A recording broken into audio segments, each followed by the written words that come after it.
Use the means of today to reach the people of today.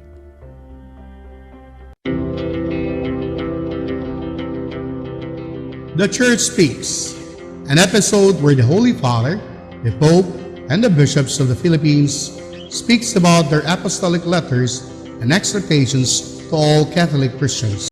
COVID-19, Vatican launches #Send Your Hug campaign to support the elderly.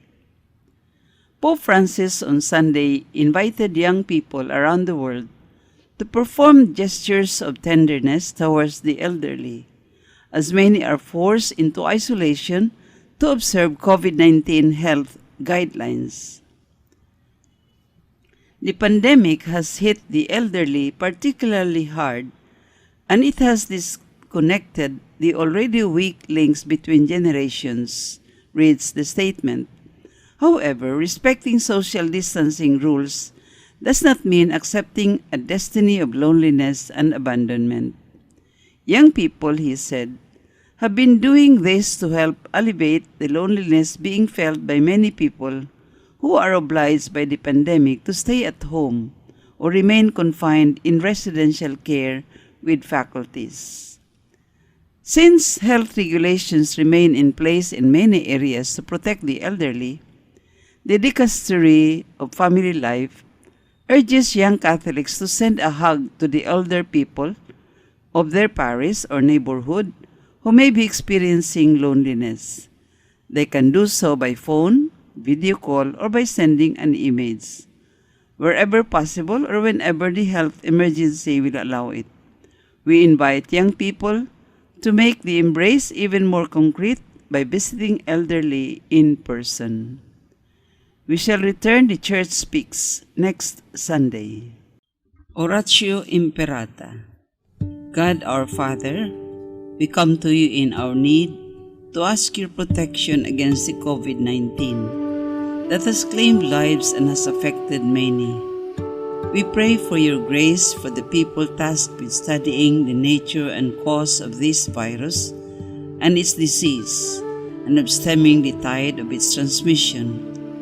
Guide the hands and minds of special experts that they may minister to the sick with competence and compassion, and of those governments and private agencies that must find cure and solution to this epidemic. We pray for those afflicted. May they be restored to health soon. Grant us the grace to work for the good of all and to help those in need. We ask your special providence and protection for the whole world and humanity, our country and our people, our families and our friends. Send your Spirit to protect us from this virus and to help and support one another.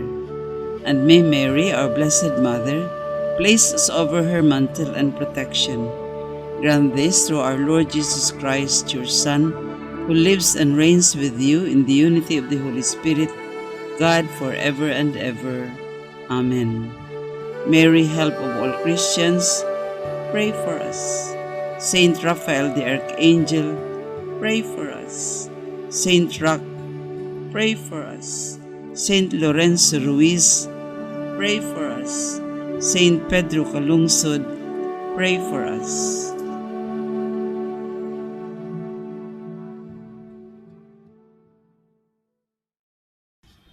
This Holy Mass is brought to you in collaboration with Ricardo O. Santiago Sr., Steve G. Santiago and family, Stu and Nancy Santiago and family, Stephen and Joy Santiago and family, Sally Mae Santiago Lim, Benedicto Lim Jr. and family, Sonny Boy and Luella Santiago and family, APM Ad and Promo Management, Alex P. Montañez and family, Mercy Evangelista and family, St. John Paul II College of Davao, Royal Bread House Incorporated, Tat and Gigi Coronel and family, Teresita Villa Brille, Tilinaw Trucking Services, Davao Durian Laundry Services Company, Mr. and Mrs. Potasio and Feta Kandong, Shardan, JDB Diversified Incorporated, Melvin E. Aviles, Purita and Lorenzo and family, Attorney Ellie and Veronica Britannia and family,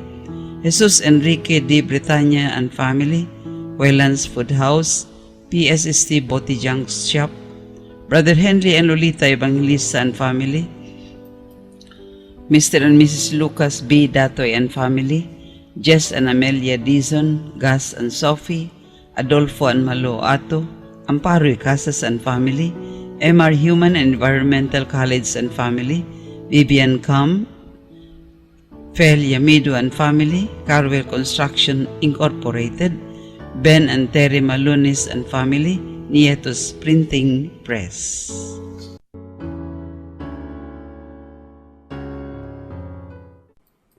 Offering of the Holy Mass. Accept Most Holy Trinity. This sacrifice fulfilled at one time by the Divine Word and now renewed on this altar through the hands of your priest. I unite myself to the intentions of Jesus Christ, priest and victim, that I may be entirely offered for your glory and for the salvation of all people. Through Jesus Christ, with Jesus Christ, and in Jesus Christ, I intend to adore your eternal majesty, to thank your immense goodness, to satisfy your offended justice, and to beseech your mercy for the Church, for my dear ones, and for myself.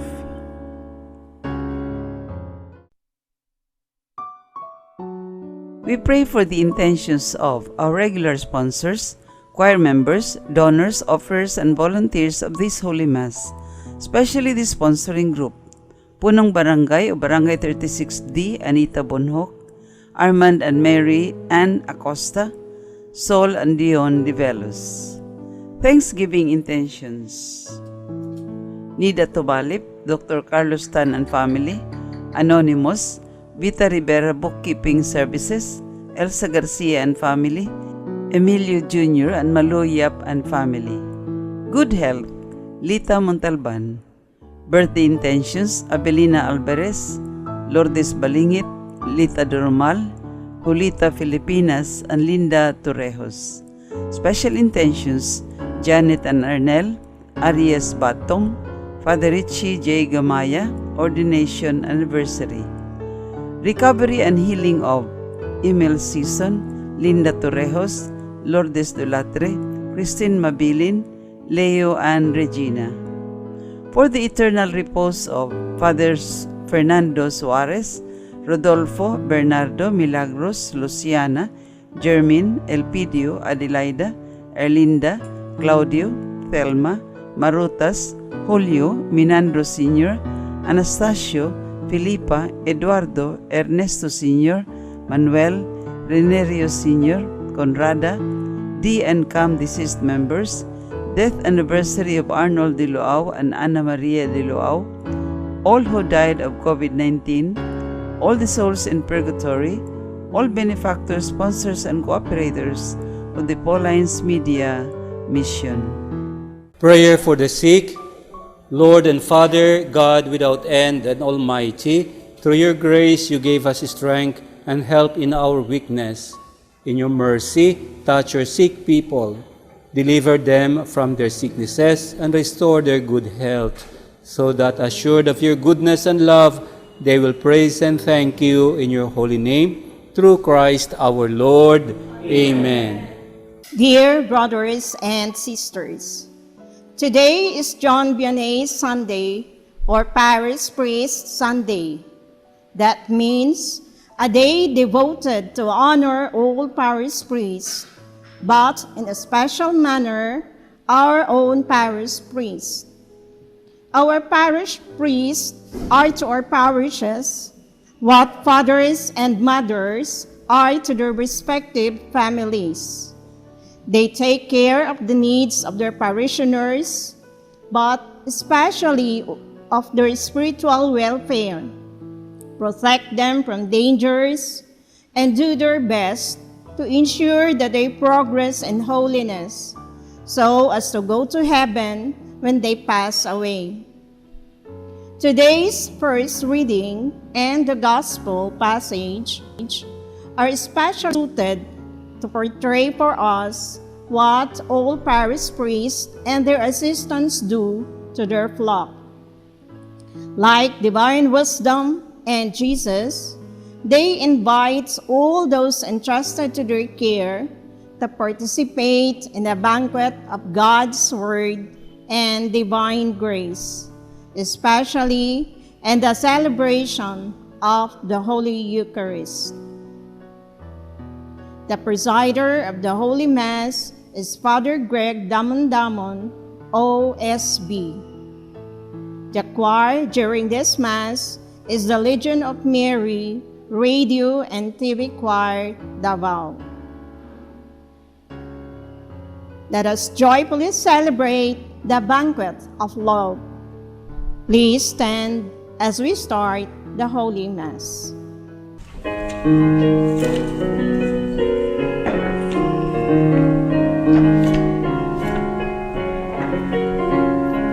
Glory and praise to our God, who alone gives light to our days. Many are the blessings He bears to those who trust in His ways. We, the daughters and sons of Him, who build the valleys and plains, praise the wonders our God has done in every heart that sings. Glory and praise to our God, who alone gives light to our days. Many are the blessings He bears to those who trust in His ways. In the name of the Father, and of the Son, and of the Holy Spirit. Amen. The grace and peace and the love of our Lord Jesus Christ be with you all. And with your spirit. My dear brothers and sisters, to prepare ourselves to celebrate this Eucharist, let us first acknowledge our own sins and ask God's pardon and mercy. I confess to Almighty God and to you, my brothers and sisters, that I have greatly sinned in my thoughts and in my words, in what I have done and in what I have failed to do, through my fault, through my most grievous fault. Therefore I ask the Blessed Mary, ever Virgin, all the angels and saints, and you, my brothers and sisters, to pray for me to the Lord our God. Almighty God, have mercy on us, forgive us our sins, and bring us to life everlasting. Amen.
People of goodwill, we praise you, we bless you, we adore you, we glorify you, we give you thanks for your great glory.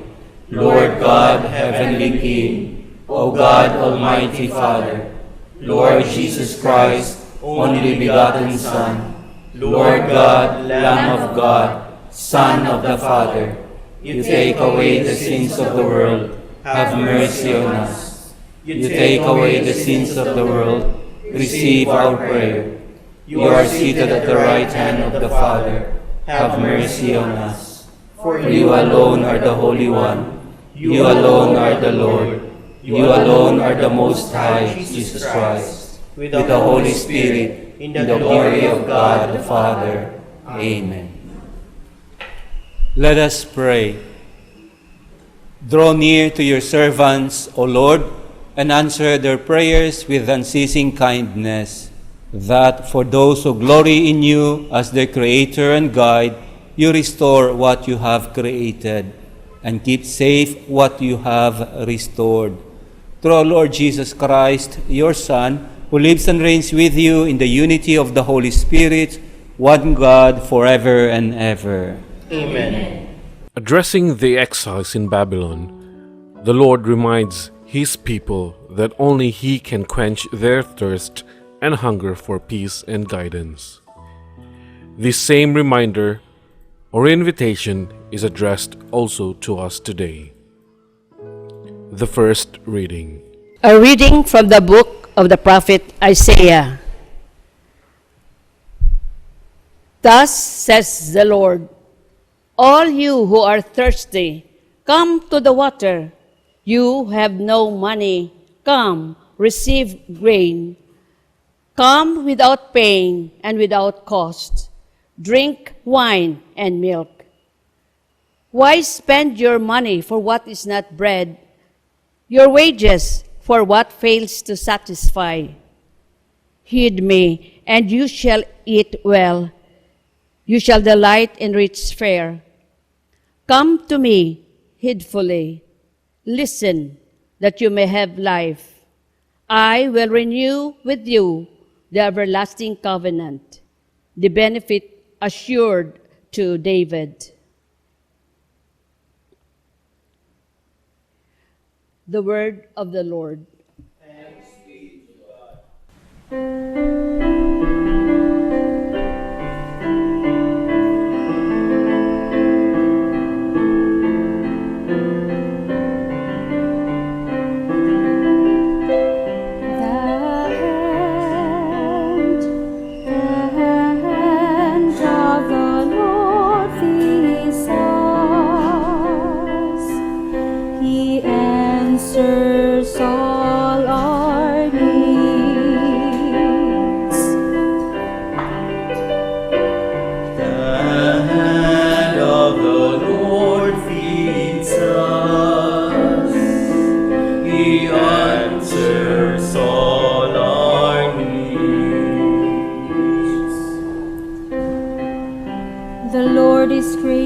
And merciful,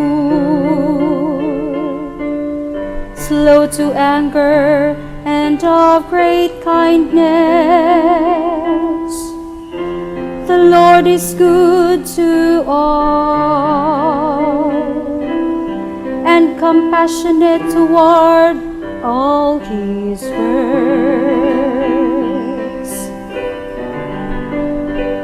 The hand of the Lord feeds us. He answers all our needs. The eyes of all look hopefully to you, and to give them their food in due season. You open your hand and satisfy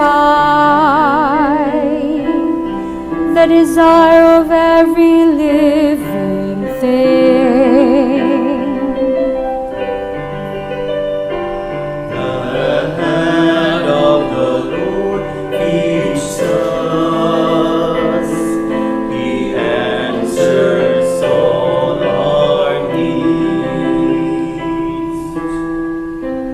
The Lord is just in all His ways, and holy in all his works. The Lord is near to all who call upon him, to all who call upon him in truth. The hand of the Lord feeds us. He answers all our needs.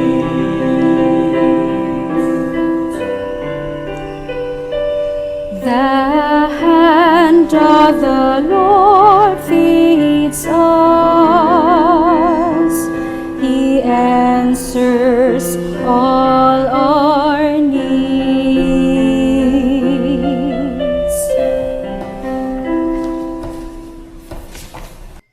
Saint Paul was deeply convinced that God's love for us is so strong that nothing external to us can overpower it. Writing to the faithful of Rome, he expresses his conviction with a cascade of emphatic expressions that also boost our faith. The second reading. A reading from the letter of St. Paul to the Romans. Brothers and sisters, what will separate us from the love of Christ? Will anguish, or distress, or persecution, or famine, or nakedness, or peril, or the sword? No, and all these things we can care overwhelmingly through him who loved us. For I am convinced that neither death, nor life, nor angels, nor principalities, nor present things, nor future things, nor powers, nor height, nor depth, nor any other creature will be able to separate us from the love of God in Christ Jesus our Lord. The word of our Lord. Thanks be to God.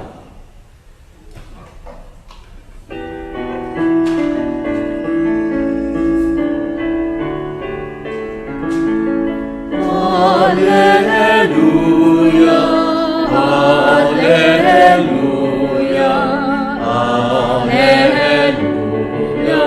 alleluia, alleluia, alleluia, alleluia.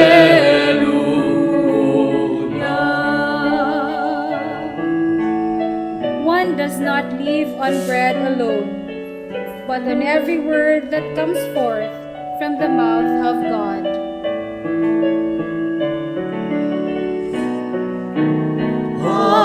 Alleluia, alleluia, alleluia, alleluia,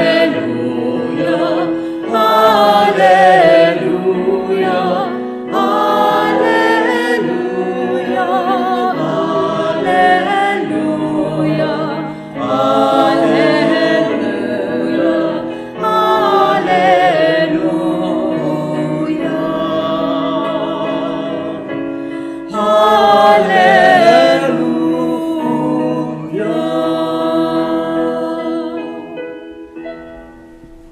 The Lord be with you. A reading from the Holy Gospel according to Matthew. When Jesus heard of the death of John the Baptist, he withdrew in a boat to a deserted place by himself. The crowds heard of this, followed him on foot from their towns. When he disembarked and saw the vast crowd, his heart was moved with pity for them, and he cured their sick. When it was evening, the disciples approached him and said, "This is a deserted place, and it is already late. Dismiss the crowds so that they can go to the villages and buy food for themselves." Jesus said to them, "There is no need for them to go away. Give them some food yourselves." But they said to him, "5 loaves and 2 fish are all that we have." Then he said, "Bring them here to me." And he ordered the crowds to sit down on the grass. Taking the 5 loaves and the 2 fish, and looking up to heaven, he said the blessing, broke the loaves, and gave them to the disciples, who in turn gave them to the crowds. They all ate and were satisfied, and they picked up the fragments left over, 12 wicker baskets full. Those who ate were about 5,000 men, not counting the women and children. My brothers and sisters, this is the gospel of the Lord. Praise to you, Lord Jesus Christ.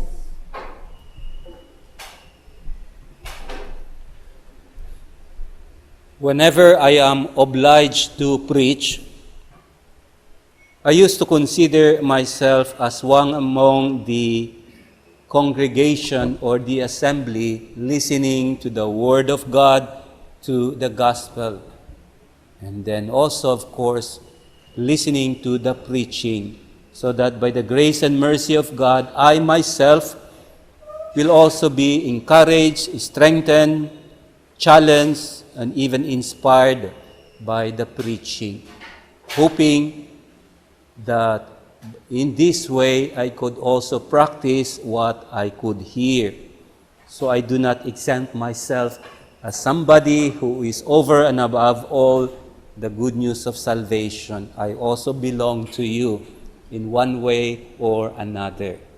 I could never think of making myself as over and above the listener, as though I am only the preacher and you are the only audience, forgetting the fact that it is the Word of God Himself who is being preached, hoping by the grace and mercy of God and by the guidance of the Holy Spirit. So that is how I used to think, I used to feel and think whenever I preach.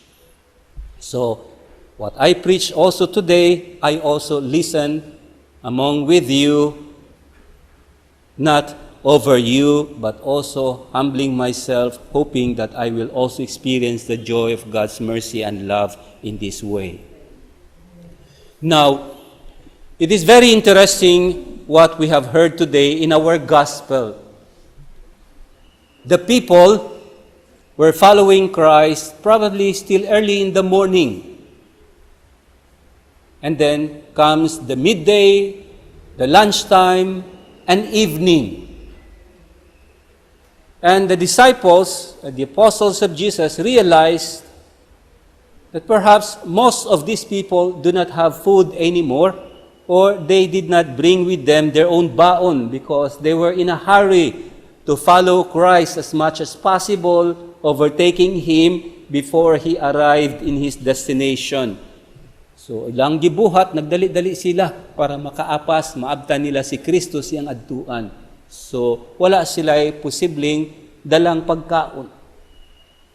Posible, wala pa sila lunch. Wala lang giantos because they were there hoping that they will also experience the grace of God's healing and mercy and the power of His words. And then, sa dihang nagabiin na, very practical kaayo ang approach sa mga apostoles to make things more simple and to solve the problem without any experience of being tarantated. Nataranta na sila, pad sila matarantated sa ilahang experience. Gidool nila si Jesus o giingnan, papaulihan na lang ng mga tao. Wala mi pakaon sa ilaha. So muna as simple as that, to simplify everything. But then to their surprise, the Lord told them, "No, you yourself will feed them." And then Diha na feel nila ang pagka-tarantated nila. Nataranta na sila kay.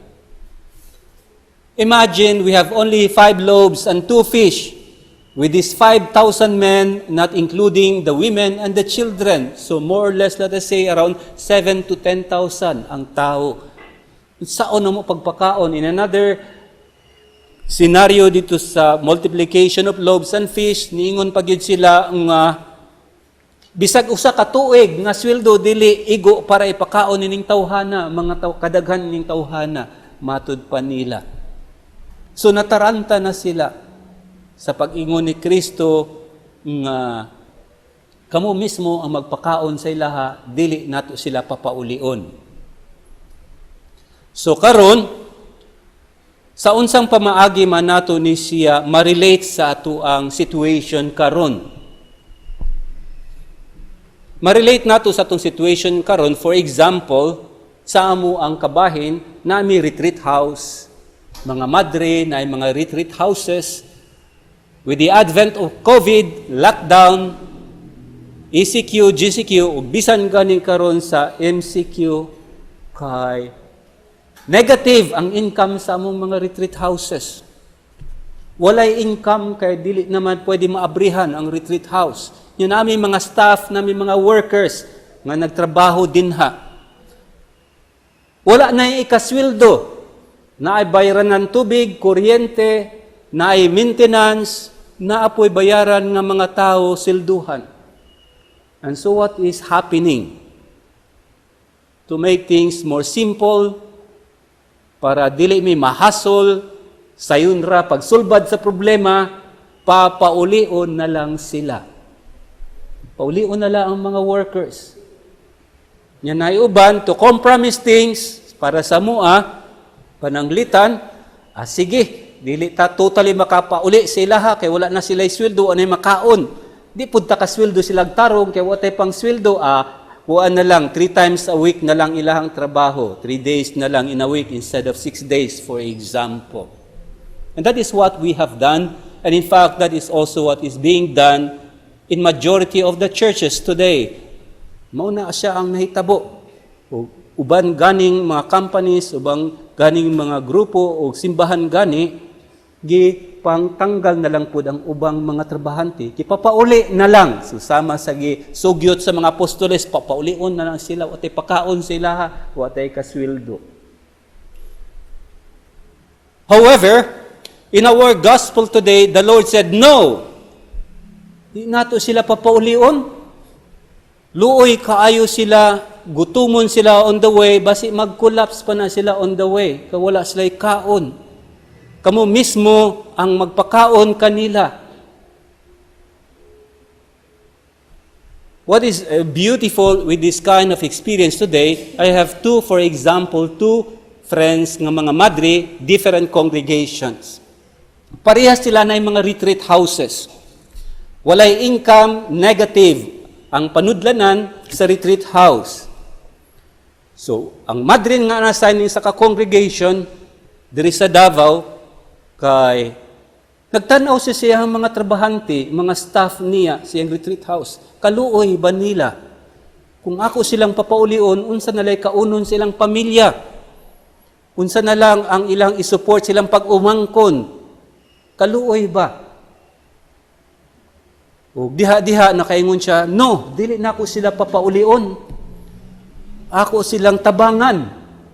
And so out of this spirit of compassion and mercy, unsay ang gibuhat, giingnan niya ang staff, magluto ta, maghimutag mga sausage, bisang unsay pwede natong mabuhat na lutuon, na pagkaon, luto mo. Nya ako ang buhaton, kay ako'y mangita og mopalit. Ako'y baligya, ako ang pangkontakon tong mga friends. So they did it. And eventually, what had happened, wala gid niya napapauli ang iyang mga trabahante. They also receive the full week salary every week, every month, and probably even at the end of this COVID-19 pandemic.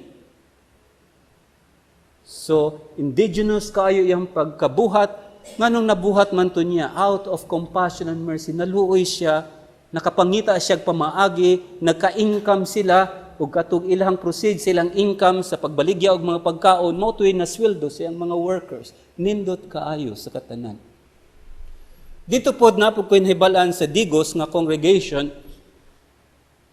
madre pod na-assign silang retreat house. Wala na ipakasweldo. Giingnan siya ipapauliunan ato atong mga workers diya. Unsa may isweldo? Lugi na kaayo ta. Negative na atong panudanan. Naglisod na ganit ta. Tanaw siya sa mga staff. Kaluoy ba nila? Na sila'y pamilya, na pag-umangkon, gisuportaan, na nanay gibuhi. Kung wala na sila'y sweldo, o sila'y kanon. Kaluoy ba nila? And out of compassion and mercy, nasayod po siya nga wala sila ikasweldo, nagampo siya sa Ginoo. Lord, maluoy man ko ani papaulion sila, unsa man akong buhaton. And then, eventually, what had happened? The generous people came to the community. Ug mingon, Sister, ako'y support sa imuhang mga staff diri sa retreat house para dili na sila muuli. Lipay kayong madre, ug yang giingnan niyang staff, wala man mo tay buhaton diri sa retreat house, mananom na lang ta. Nanong tag herbal, mananom tag gulay. Ug nananom sila, wala sila gipapauli, naa sila eksaktong sweldo, full week nga salary, full month nga salary. Ug lipay ka ilang mga workers, nalipay pud ang mga madre kay daghang kamot nga nakatanom og gulay og mga herbal nga mga tanom. Nganuman, because there is compassion in the heart of these sisters. Wala nila gipapauli. Unsa may diferensya sa nagpauli o sa wala nagpauli. Matud pa diri sa Ebanghelyo, sa dihang nakita ni Kristo ang daghan kaayong mga tao nga nagsunod kaniya, naluoy siya. Ug miingon diri sa ato ang Ebanghelyo, when he disembarked and saw the crowd, the vast crowd, his heart was moved with pity for them, compassion and mercy. So katong nagpauli, wala tayo compassion and mercy. Wala sila'y pamaagi sa pagsulbad sa problema, kay dili sila gusto ma-hassle, dili sila gusto makuhaan ang ilahang resources para sa ilahang mga trabahante. Mautong ipapauli na lang para ma-simplified ang problema. Secondly, what had happened in our gospel today, the disciples and the apostles, they have only 5 loaves and 2 fish. Unsa man ang gibuhat sa mga apostoles? Ila bang giingon silang kaugalingon, di nagay ni igo para sa tua? Ato pagining i-share, atua na lang ni. No, they did not do that. What they did was, they shared the little that they have, even the fact that they know they are not enough for the vast crowd. What they have is only very little, but at the heart of their being is that sense of generosity, that even what little they have, they did not think anymore, madili igo para sa tanan. Automatically in their heart, they have that sense of compassion and mercy, and at the same time, that sense of generosity. Matod pa ni St. Paul, nga it is always better to give than to receive. And in the language of Jesus, that the more we give, the more we receive. Yan indot ka ang translation na ni sa Tagalog, siksik, liglig, nag-uumapaw ang imuhang blessings na madawat if you are generous to the needs of others because you have that sense of compassion and mercy for them. The cup that you use as a measure to others will also be the cup that will be measured for you. If your measurement for the cup to others is that sense of generosity, all the more the Lord will be generous to you. So the more we give, the more we receive. Muni ang naitabo diri sa atong Ebanghelyo. 5 ka loaves nga pan, 2 lang ka isda ang ilang gi-share. At the end of the story of the gospel, pila man kabuk ang nadawat nila?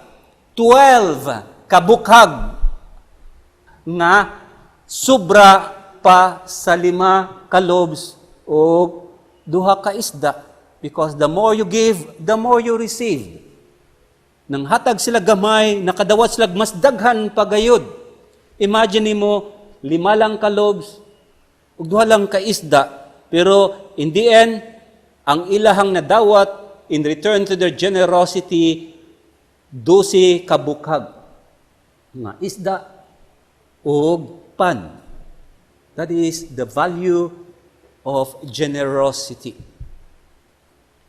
And then finally, sa dihang gihatag sa mga apostoles, gi-share ang gamay nila, mo nang panultion nga in the PCP2, as I have mentioned before, that there is no one who is so poor that he has nothing to give, and no one is so rich that he has nothing to receive. Sa gamay ra na imong ika-share if you have given up what you can share in the spirit of compassion and mercy, o kinasingkasing gayud niini para sa Ginoo, dako gayud kain ni siya, ug bayaran ka gid sa Ginoo ug makadaghan. And in the end, what had happened was that the Lord took the loaves and the fish, ug niyahat siya sa langit, praying and offering that small and little blessings that they have, and then He blessed it and then distributed it to the people. In other words, anaa ang pag-ampo ug ang pagsalig ug ang pag-blessing. Bisag gamay, bisag lisod, bisag dili masulbad ang problema, kung kita mag-ampo ug musalig sa Ginoo ug mapasalamaton kita diha bisan sa gamay natong blessings, i-multiply niya. Because as the saying would say, a grateful heart will always receive double blessings. Ang mapasalamaton nga kasing-kasing sa kanunay makadawat gayud og doble nga gasa. And no matter how little may appear a blessing that we have received from God, if we are grateful for them, they are always more than enough. Bisag unsa kagamay ang blessing nga atong nadawat sa Ginoo nang moapir sa tuang pangunahunaw pagbati, pero mapasalamaton gayud ta na sa Ginoo, ato ang ma-realize at the end of the day, sobra diay ni para sa tua. Pero bisag daghan kay tag blessings nga nadawat sa Ginoo, pero nagsige tag bagulbol, at the end of the day, ma-realize na kulang man pamunti. So magbagulbol na punta kay kulang, dili igo, kulang, o sigilag ka kulang. Kay nga naman, we are not grateful for them. So mo ni ang hitabo diri sa gospel today. Anaa ang compassion and mercy, anaa ang sense of generosity, ug anaa ang prayer ug ang blessing, ang pagpasalamat. Mo na nahitabo ang dako kayong milagro. Ug mao pud na ang kinahanglan para mahitabo ang milagro sa atong panahon karon, nga di na nato kinahanglan papaulion. Ang gigutom ug walay kaunon, we ourselves will feed them. And then what I remembered, although I used to tell this story, naman tay teachers, pud diri na-recall na ako ang story sa usa ka teacher. At the end of the school year, as akuan, break na nila sa Christmas vacation, naa sila Christmas party. Nya matud pa sa teacher, karon mga estudyante, ingon ani ato ang pamaagi sa ato ang exchange gift.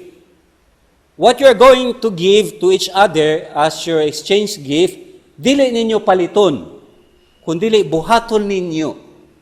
Nya kini inyong binuhat sa inyong kamot, nothing is worthless, nothing is pangit, tanan nindot, tanan gwapo, everything is in its sentimental value. Busa dili nato tamayon. Bisag unsa man na siya kagamay, pasay mo nang hinimo, mo na imuhang kaning offering nimo dito sa imuhang kamanito o kamanita. And I myself will also do that. So nabot na ang Christmas party, na exchange gift na ang tanan. Ug nalipay kayo ang tanan kay mamuntoy gi-explain sa teacher na dili angayan masubo kung daw dili kaayo nindo tan-awon o dili siya mahalon na bagay, basta importante gihatag na sa imong kinsing-kasing. So nalipay ang tanan, and then they are waiting for the teacher kinsa iyang manito o manita. Ug miingon dayon siya, actually ang ako ang manito ug manita kamong tanan. I am not a rich kanang teacher. I am just an ordinary teacher. So what I give you is what I have. Nya ako gining gihaguan og maayo. as my Christmas gift to you. So, isa-isa, iya din gitawag iyahang estudyante. O giing na niya pananglitan, ikaw, Juanito, kay maayo kay ka na estudyante. Maningkamot gid ka na makakaton, mangutana ka, tapos makita gid nako ang imuhang imong hard labor, and you really improve more than any others in our class. Busa ako, mapasalamaton kayo kanimo, and you receive this award, gihatagan siya og ribbon. The kind of appreciation nga iyang gisulat dito sa ribbon ug iyang gipilit sa estudyante. Ug mo na iyang gibuhat sa tanan. To each of her students, iyang gibuhat, iyang gi-appreciate ang ilang beauty, ang ilang talent, ilang capacity, ang ilang goodness. And everybody was happy. And then in the end, before sila nilakaw, giingnanda niya, but I will give each one of you here 2 ribbons. Empty ribbons. Matud pa sa teacher.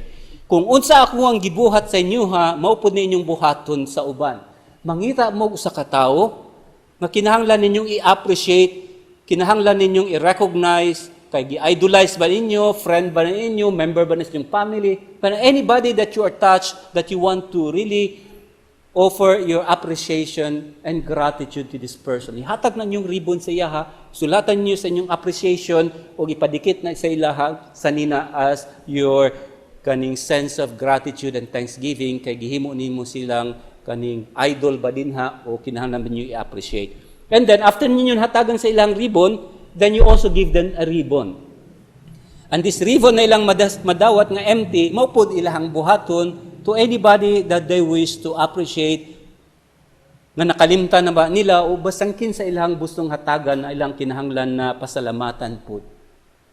And then, pag mabalik na ta diri sa tuwang klase, kay mag-report mo unsang nahitabo sa inyo ang gibuhat sa ribbon na inyong nadawat na tagduha. So, nahuman na ang ilang bakasyon, namalik na ang mga estudyante sa isa, nag-report sa ilang gibuhat, o nindot ka ilang mga reporting, nalipay ka ang teacher, o ang mga estudyante kay daghang ka isla gusto isulti nga nindot kay nahitabo while they have these 2 ribbons nila gipanghatag.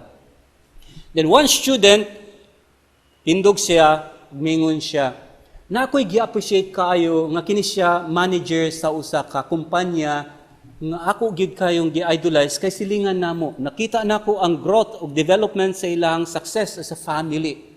Nya gusto nako maparihas ko sa iya nga mahimo pong presidente sa company. Ug i-idolize gid nako siya, maayo siyang akong goal o objective na one day I will become like him sa iyang success. So mo siya ako ang giduon, adto ko dito siyang opisina, gipasulod ko niya, gi-explain nako ang ribbon, ug ako siyang gipasalamatan, ug gingnan nako siya nga you are really a good manager and a director and the president of this company, that you have blown out the company to something that is really good and successful. Kaya mapasalamaton kaayo ko sa imuha sa tanan, ikaw ang ako ang inspirasyon. Naminaw lang tong presidente sa company. Then after siya, nagstorya ang bata, nihilak siya. Umingon siya sa bata, you know what? Sa tinuod lang, for a long time, wala gid ko nakadungog og tao nga nag-appreciate sa ako. Pero mintinan ako madungog ang reklamo, stricto daw kaayo ko, kanang untan daw, tanan na lang ang mga reklamo nga madungog na ako. But for today, I feel inspired by your appreciation na na-realize na ako, maura dyan na ang ako ang gikinahanglan sa ako ang kinabuhi. Salamat kayo sa katanan. O nag-early day off ning presidente sa company, miuli dahil siya silang balay. Buntag pa lang to, nag-inform dahil siya sa iyang mga tauhan nga mauli siya, ugma na lang siya mabalik. Kay nga naman, dali siya uli silang balay, kay niya dahil nahinumduman ang iyang anak. Iyang anak na nakalimta na niya kay tungod sa iyang kabisi, sa iyang trabaho. O pag uli niya, timing pod, iyang anak ni naog sa baba, nagikuha sa kusina, o nagsugat sila dito. Bingon siya sa iyang anak, anak, gusto ko makikistorya sa kanimo, bisag kadali lang, importante kaayo. Naglingkod sila. Pagawas din sa iyang papa, iyang ribbon, gipasuot sa iyang anak, ug nay nakasulat ditong mga appreciation ug mga sorry ug forgiveness. Anak, una sa tanan, pasaylo agid ko kay na busy kaayo ko sa akong trabaho, wala na ti ka natagad, nakalimot na ko sa imuha, puros na lang material o kwarta akong gihatag sa imuha, pero as a father, as a parent, wala na gyud nako na offer sa imuha. Sorry gyud kaayo, dako gyud kay akong sala diha kanimo. And then nagapasalamat gyud ko sa imuha, kay in spite of that, wala ka naghubog-hubog, wala ka nagdroga, nagpadayon gyapon kag eskwela na maayo. Maayo gyapon ang resulta sa imuhang mga grades. Pasalamat ko sa imong pagpaningkamot, anak. Nakita gid nako ang imuhang pagkamaayong anak. Bisan pa man ako dili maayong amahan. And then nihilak iyang anak. Siya, pa, hulat lang kadali na ako'y kwaon sa akong kwarto. Isa ka iyang anak sa kwarto. Ninaog siya, naa siya dalang papel. Kanang gisulatan nga bond paper sa iyang anak. Ug gipabasa niya dito siyang papa. Ug pagbasa siyang papa, purting hilak siyang papa. Ug na panhak, pasaylo agid ko, wala ko kay balumaw na dyan ning nahitabo sa imuha karon. Kay sulat dyan siyang papa dito, kay letter of suicide. Meaning, nagsulat na siya siyang papa ug mama, nga dili na niya makaya, nga feel niya wala din siya importansya din sa kalibutan, wala na nagmahal sa iya, gikalimtan na siya, wala na worth ug meaning ang iyang life, so it's better for him to commit suicide. Ug didto iyang gisulat tanan ang iyang kahiubos sa iyang parents. Ug didto porting hilak sa iyang amahan, iyang gihalog iyang papa, ay iyang anak nga isag pasaylo, ug mingon iyang anak pa, karong adlaw na realize nako nga gihigugma di ay ko nimo. Tungod niya na, dili nagayod nako dayonon ang pagpakamatay. Salamat kaayo sa imuhang gibuhat karon sa akua, gipasaylo na tika o gihigugma na tika. Mauto siya ang epekto didto sa bata, sa teacher, nga bisag dili worth something valuable ang iyang gihatag sa iyang mga estudyante, but it is out of compassion, out of generosity, out of love for her children, and with the grace of God's mercy and love through her prayer, nahitabo ang usa kadako kayong milagro. Dili lang para sa iha as a teacher, but also to her students and also to the people around her students. So mo pud na ang hagit sa atong ebanghelyo karon. Nga ang milagro, posible pa kaya sa itong panahon karon. As long as we have that compassion and mercy, as long we have that spirit of generosity, and as long as we have trust, confidence, and prayer, the spirit of gratefulness to the Lord. Let us now profess our faith. I Believe in one God, the Father Almighty, maker of heaven and earth, of all things visible and invisible. I believe in one Lord Jesus Christ, the only begotten Son of God, born of the Father before all ages, God from God, light from light, true God from true God, begotten, not made, consubstantial with the Father. Through him all things were made. For us men and for our salvation, he came down from heaven. And by the Holy Spirit was incarnate of the Virgin Mary and became man. For our sake he was crucified under Pontius Pilate. He suffered death and was buried, and rose again on the third day in accordance with the Scriptures. He ascended into heaven, and is seated at the right hand of the Father. He will come again in glory to judge the living and the dead, and his kingdom will have no end. I believe in the Holy Spirit, the Lord, the giver of all, who proceeds from the Father and the Son, and who with the Father and the Son is adored and glorified, who has spoken through the prophets. I believe in one and holy Catholic and Apostolic Church. I confess one baptism for the forgiveness of sins, and I look forward to the resurrection of the dead and the life of the world to come. Amen.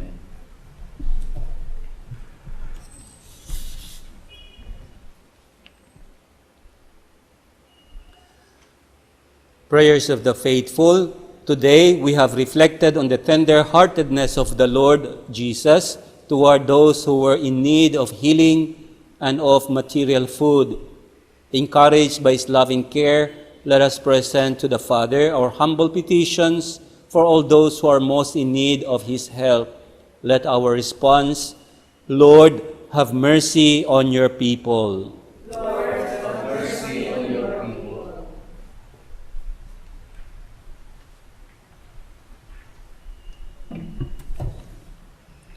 For the Catholic Church and all other Christian denominations, may their readiness to share their material resources with the peoples of the developing countries be an inspiration to the rich nations of the world. Let us pray. Lord, have mercy on your people. For the Holy Father, our Bishop, the priests, and the religious in our community, like the apostles in the time of Jesus, may they be instruments of God's generosity and care for those in need. Let us pray. Lord, have mercy on your people. For our civil authorities and non-government organizations, may they be sensitive to the needs of the poor and offer them the help they need so badly in full respect of their dignity. Let us pray. Lord, have mercy on your people. For all parish priests and their assistants throughout the world, may they be signs and instruments of God's loving care for His people, in imitation of Saint John Marie Vianney, by leading their parishioners in the way of holiness and peace. Let us pray to the Lord. Lord, have mercy on your people. For all parish priests, His assistants, and the other priests who exercise their ministry in our parish, may the Lord reward them for the generosity with which they look after our spiritual needs by breaking for us the bread of God's Word, the Eucharist, and all other sacraments. Let us pray. Lord, have mercy on your people. For our community, may we all respond with gratitude and generous cooperation to the priestly ministry of our parish priests and his assistants, and may we be for them a source of consolation at all times. Let us pray. Lord, have mercy on your people. For all the elderly, the sick, the orphans, may receive the Holy Spirit, the healer at this time of suffering and fear. Let us pray. Lord, have mercy on your people. For the souls of the faithful departed will enter the joy of paradise, especially the victims of COVID-19, the deceased members of the sponsors, benefactors, and cooperators of the Paulines Media Mission. We pray. Lord, have mercy on your people.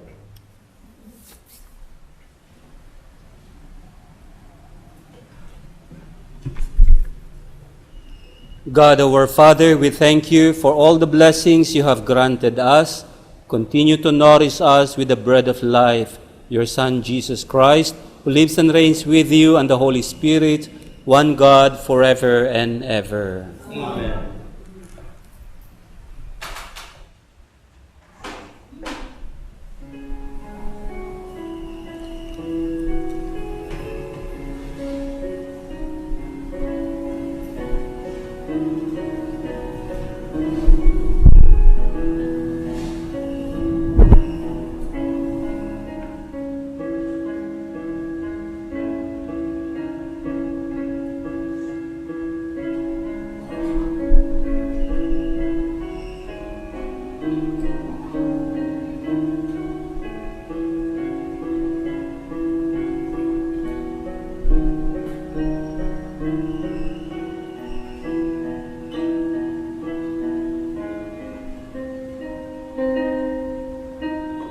Blessed are you, Lord God of all creation. Thanks to your goodness, this bread we offer, fruit of the earth, work of our hands. It will become the bread of life. Blessed be God, blessed be God, blessed be God forever. Amen.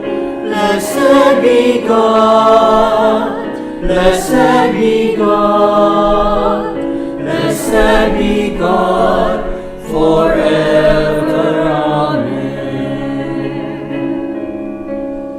Blessed are you, Lord God of all creation. Thanks to your goodness, this wine we offer, fruit of the vine, work of our hands. It will become the cup of life. Blessed be God, blessed be God, blessed be God forever. Amen. Blessed be God, blessed be God, blessed be God forever. Amen.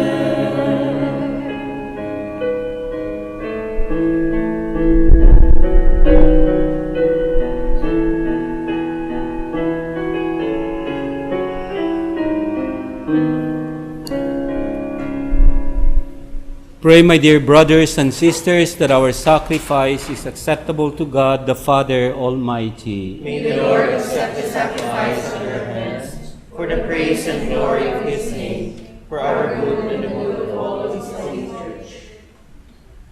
Graciously sanctify these gifts, O Lord, we pray, and accepting the oblation of this spiritual sacrifice, make of us an eternal offering to you, through Christ our Lord. Amen.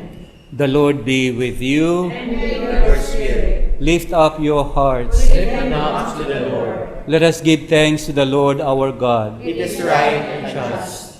It is truly right and just, our duty and our salvation, always and everywhere to give you thanks, Lord, Holy Father, Almighty and eternal God.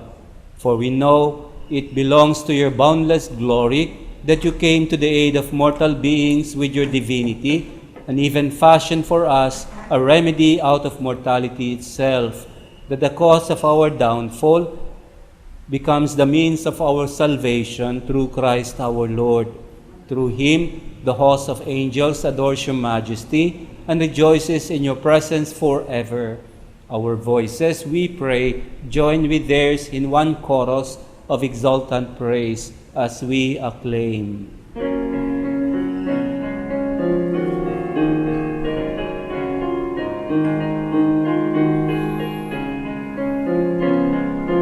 Holy, holy, holy, Lord God of hosts.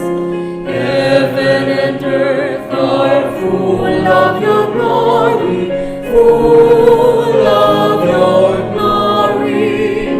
Hosanna in the highest, Hosanna in the highest. Blessed is he who comes in the name of the Lord.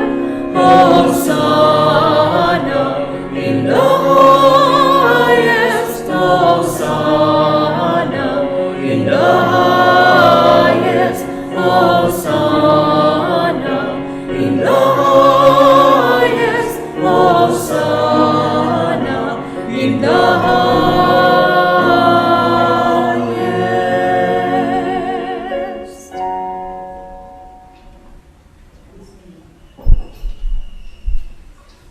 You are indeed holy, O Lord, the fount of all holiness.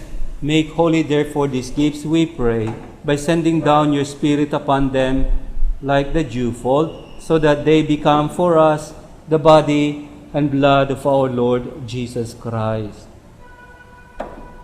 At the time he was betrayed and entered willingly into his passion, he took bread, and giving thanks broke it, and gave it to his disciples, saying, "Take this, all of you, and eat of it, for this is my body, which will be given up for you."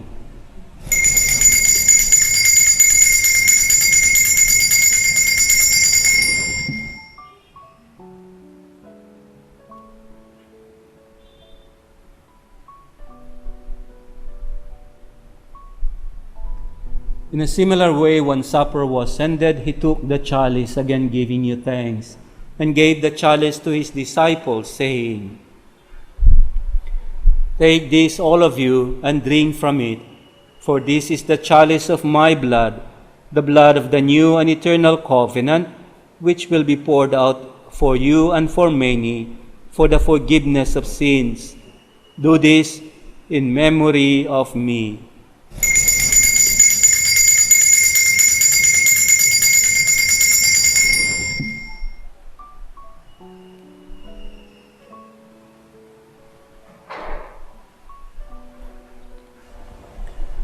The mystery of faith.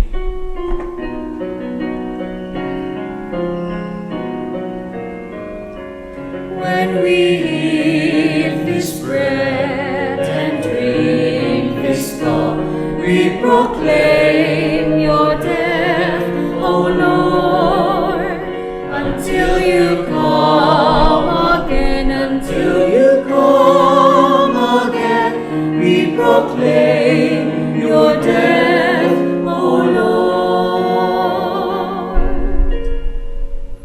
Therefore, as we celebrate the memorial of his death and resurrection, we offer you, Lord, the bread of life and the chalice of salvation, giving thanks that you have held us worthy to be in your presence and minister to you.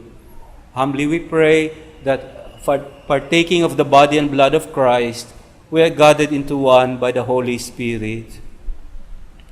Remember, Lord, your church is spread throughout the world, and bring her to the fullness of charity, together with Francis, our Pope, Romulo, our Archbishop, and all the clergy, the religious, and the entire people whom you have redeemed. Remember also our brothers and sisters who have fallen asleep in the hope of the resurrection, especially those who died of COVID-19, and all who have died in your mercy. Welcome them into the light of your face. Have mercy on us all, we pray, that with the Blessed Virgin Mary, Mother of God, Saint Joseph, her spouse, with the blessed apostles and all the saints who have pleased you throughout the ages, we merit to be co-heirs to eternal life, and praise and glorify you through your Son, Jesus Christ.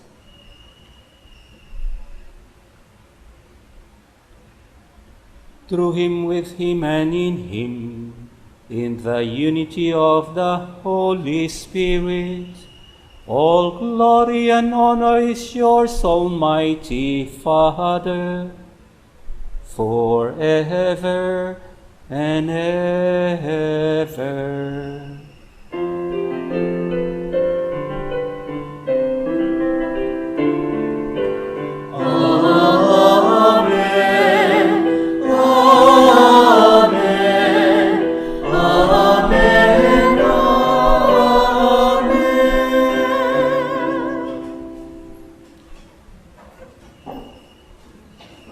Let us now pray for the coming of God's kingdom in the words Jesus himself taught us.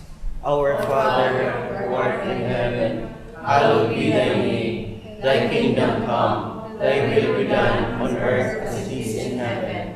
Give us this day our daily bread, and forgive us our trespasses, as we forgive those who trespass against us.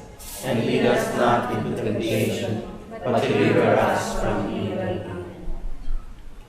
Deliver us, Lord, we pray, from every evil. Graciously grant peace in our days, that by the help of your mercy, we are always freed from sin and safe from all distress, as we await the blessed hope and the coming of our Savior, Jesus Christ. For the kingdom, the power, and the glory are yours, now and forever. Lord Jesus Christ, you have said to your apostles, "Peace I leave you, my peace I give you." Look not on our sins, but on the faith of your church, and graciously grant her peace and unity in accordance with your will, who live and reign forever and ever. Amen. The peace of the Lord be with you always. And with your spirit. Let us now offer to each other our sign of peace. Lamb of God, you take away the sins of the world. Have mercy on us. Lamb of God, you take away the sins of the world. Have mercy on us. Lamb of God, you take away the sins of the world. Grant us peace.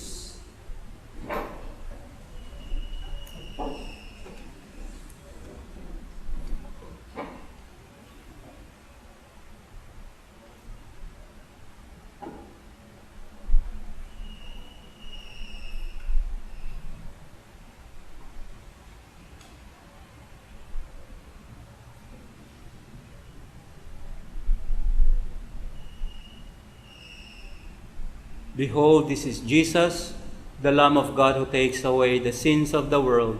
Happy are we who are called in his banquet. Lord, I am not worthy that you should enter under my roof, but only say the word, and my soul shall live.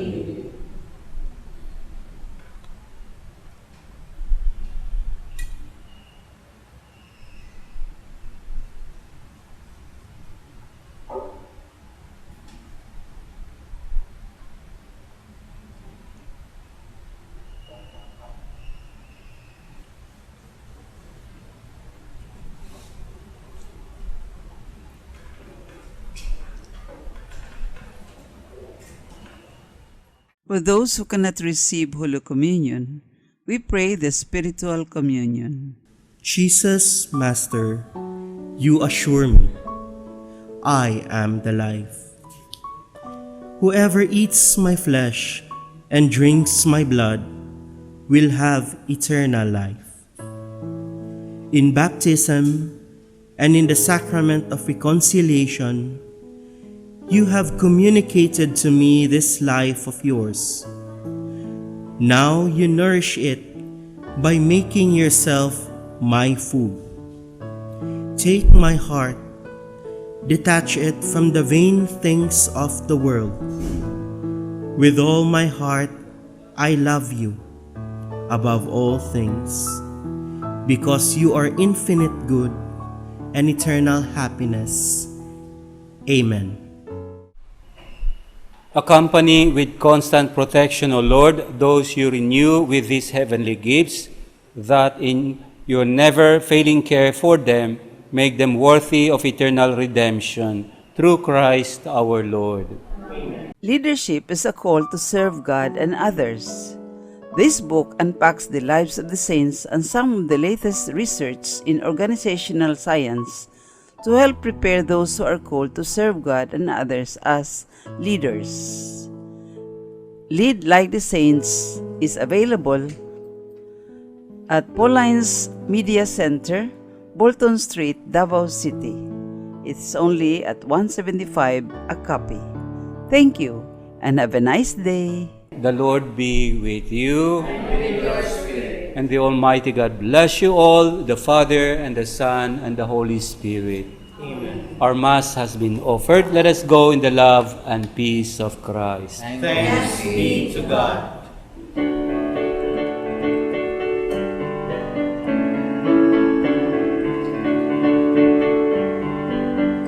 I will sing forever of your love, O Lord. I will celebrate the wonder of your name. For the word that you speak is a song of forgiveness and a song of gentle mercy and of peace. Let us wake in the morning and be filled with your love and sing songs of praise for our days. For your love is as high as the heavens above us, and your faithfulness as certain as the dawn. I will sing forever of your love, O Lord, for you are my refuge and my strength. You fill the world with your life-giving spirit that speaks your word of mercy and of peace. And I will sing forever of your love, O Lord. Yes, I will sing forever